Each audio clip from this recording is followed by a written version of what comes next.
Hi everyone, my name is Desiree with theastrologyaddiction.com and thank you so much for watching. Today's video is going to be a mini reading on Pablo Escobar. Now with COVID and just kind of running out of series to watch, I've started watching Narcos again on Netflix.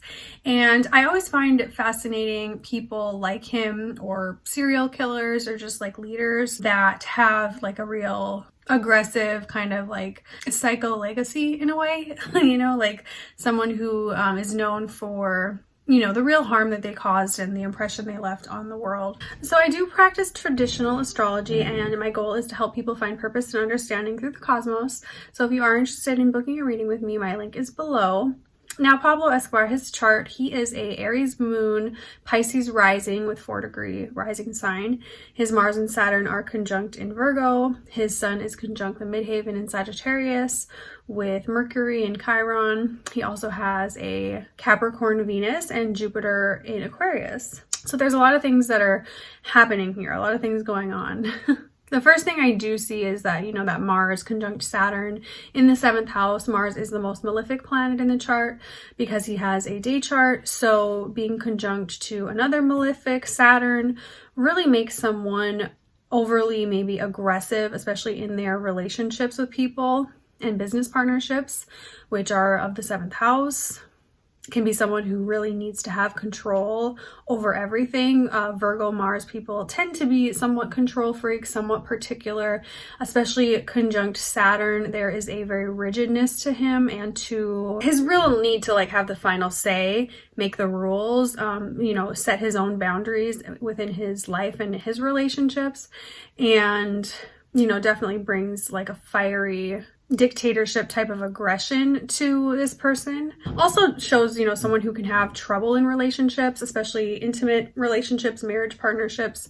Maybe there's a physical side to it. He can be very aggressive, or he can, kind of do things to sabotage relationships and definitely, hurt the partner that he's with. Maybe not always like physically, it can be just with how he acts and how he kind of organizes his life in a way. Now his Sun conjunct the midheaven, Sagittarius, definitely shows he's someone who likes to be recognized publicly and likes attention, likes to be seen, doesn't want to really be behind the scenes as much. He wants to be known for something and for what he says, his mind, since his Mercury is there as well. Kind of an inflated sense of self, but also with some wounding and some insecurities underlying it because Chiron is there. Someone who doesn't want to miss out on the fun, doesn't want to miss out on opportunities, especially opportunities involving money. His Venus in Capricorn conjunct to Jupiter at 0 degrees of Aquarius. They're very close.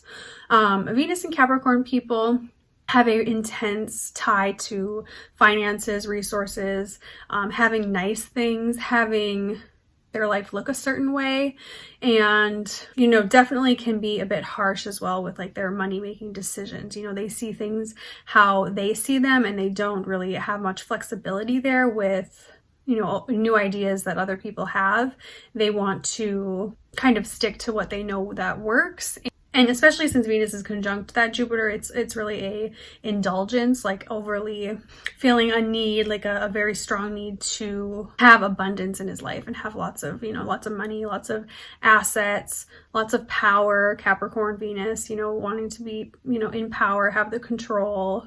It's interesting because his Venus is conjunct Jupiter, the two benefics are together, and his Mars is conjunct Saturn, the malefics are together. So there's really this fight and kind of argument going on there between having like a lot of bad things happening in his life and a lot of pain, probably causing a lot of pain, and also abundance and like receiving gifts, receiving luck, just maybe coming from like being poor or abuse in your own life to becoming more of a leader and someone that is, somewhat famous in a way.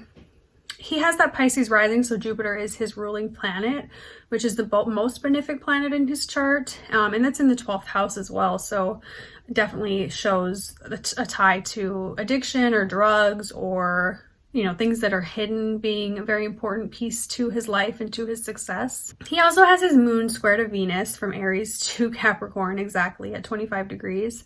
Aries moon people are quite aggressive, They can be people who take things, you know, emotionally, kind of like children, you know, they have this side to them, like emotionally, where especially when they're younger, they, you know, don't take criticism very well. They don't take judgment. They want to be liked by people. They have this childlike sense of who they are and of like how they, you know, emotionally relate to people.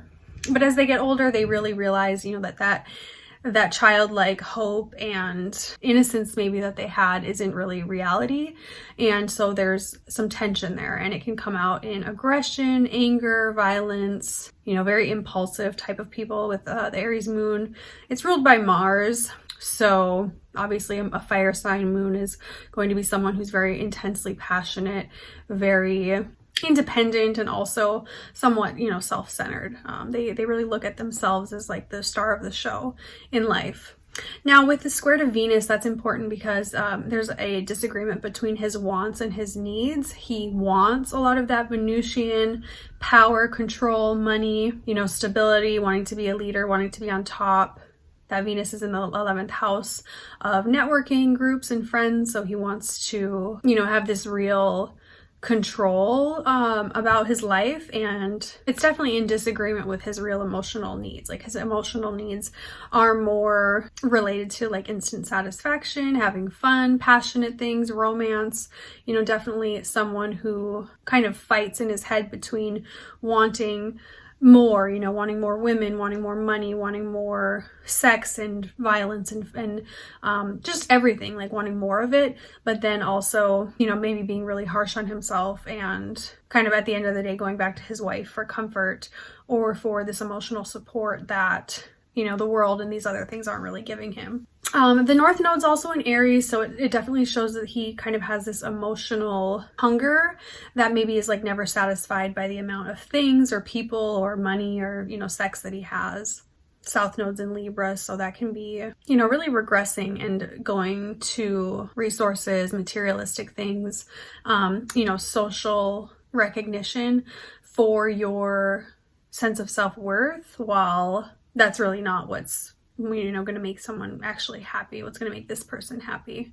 I think he also does see himself as someone who is, you know, really means well and wants to do good in the world. That sun in the 10th house is Mercury there, Chiron there. I think, you know, maybe where he is from, what he wants to do and achieve, it all is tied to like his childhood and that wound that he has around maybe not being seen or not having abundance, not having enough, to where he does feel like, you know, his ideas and who he is, his ego, he can bring a lot of things to the table to help people.